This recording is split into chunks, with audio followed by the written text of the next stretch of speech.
So what was your favourite part about the Gothia Cup trip?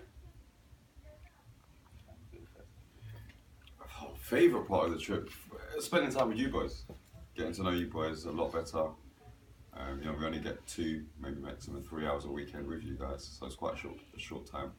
So to spend 7 days with you guys has been really good. To get to know you as individuals, to get to know you as a group, and also getting to know Chris a bit better, and even Jerome a little bit better. So that's been one of the highlights for me. Chris? Yeah, similar thing. Getting to know you guys, because obviously we only get 2 hours with you, or 3 hours with the midweek session that I'll do as well. But seeing how you guys are 24/7, it's different, and it's a lot more challenging. But it's been enjoyable. Seeing everyone's personality, everyone does things differently. The way that you guys have interacted with us, the way you guys have interacted with each other, it's been fun. For myself, it's similar to what Chris and Leon have said, really. But in addition to that, is seeing you guys interact with other people as well that you've never met before, from different countries. There's been quite a few different schools and nationalities here in the school, so it's fun how you guys are sort of. There's no nerves into going to approaching other people and talking to them and sharing experiences of your Gothia Cup experience. So that was nice to see as well. Did any of you guys really meet any of the other coaches of other teams from other countries or any of that? Not really. We met people at games. So we met coaches at games, and it was literally a handshake and good luck for the game. But myself and Leon met one of the Swedish girls team's coaches in the shower, coincidentally enough. And In the shower, in the shower, in the change rooms of the shower. Let's just clarify that. Yeah, and that ended up being like a half-hour conversation about football in the UK, football in Sweden and different parts of Sweden, and how this guy's team in particular, they're a girls' side, and within their community they've got only, was it 60 girls?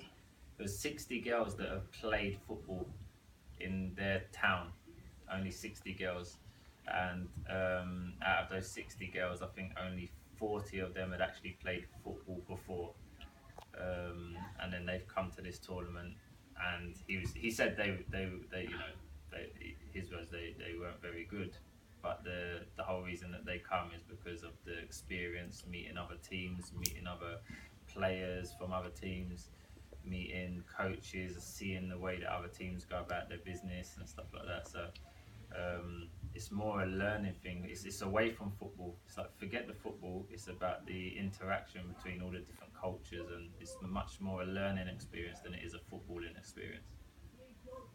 For me, I actually met one of the coaches that represented Canada, a guy named Isaac, and I spent sort of 20 minutes chatting to him.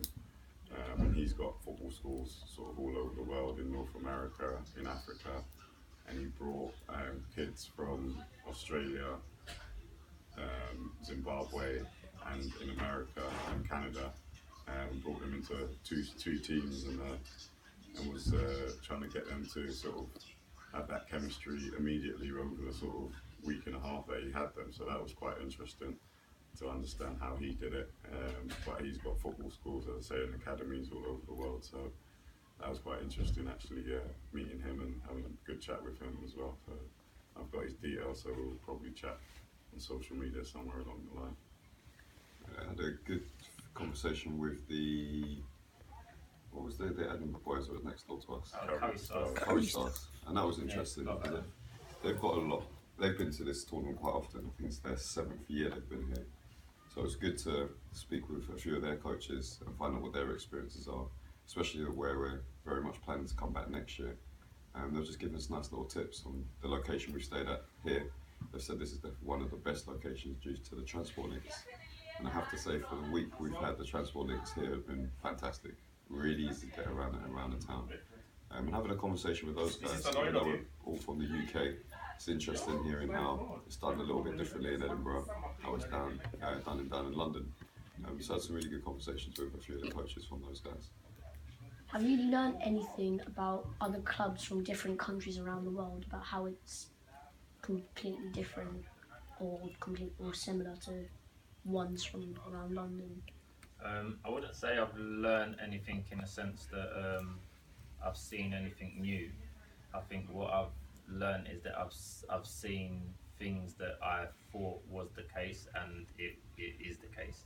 So, for example, um, each country seems to have their own kind of footballing culture.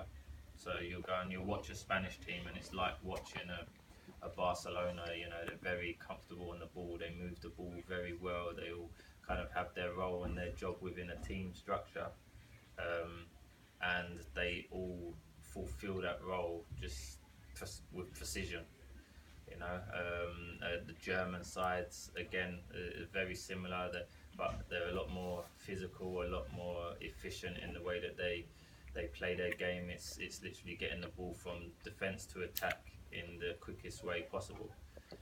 Whereas the Spanish is a lot more relaxed, a lot more patient in their approach to playing.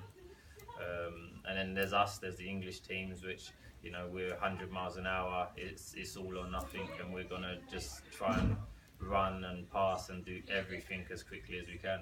So it's been good as a coach, because what I'd like to do is be able to integrate good parts of each one of those footballing backgrounds, each one of those cultures, and see if we can kind of add that into our game to make us a better team and more efficient. I think that's about everything. Thank you.